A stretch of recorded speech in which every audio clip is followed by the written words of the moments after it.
કેમ તમે ટેન્શનમાં છો? બે આમાં કેવું જાય, આ જેવું વરસાદની સિઝન ચાલે છે ને હા એવું સેમ એક આખી રિચાર્જની સિઝન ચાલે છે. ખબર છે? બધાનું કંઈક રિચાર્જ પૂરું થઈ ગયું છે, બધાને કરાવવાનું છે, પાછું બધે મોંઘું થઈ ગયું છે. તમારી કંપનીનું પણ મોંઘું છે. મારી કંપનીએ તો શરૂ કર્યું લા.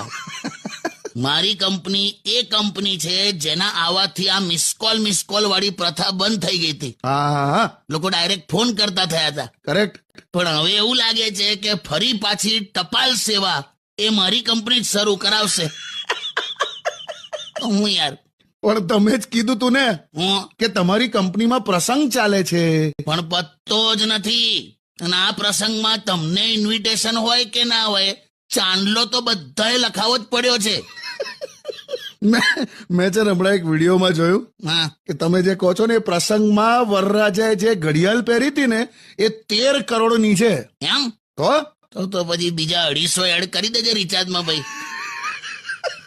એટલે જેમ ડાયાબિટીસના પેશન્ટની બાજુમાંથી મીઠાઈનો ડબ્બો આમ કયો સડસડાટ પસાર થઈ જાય, હા એવો આ પ્રસંગ હવે સ્પીડ પકડે ને તો પછી આ રિચાર્જનું કંઈક ફેરફાર પડે.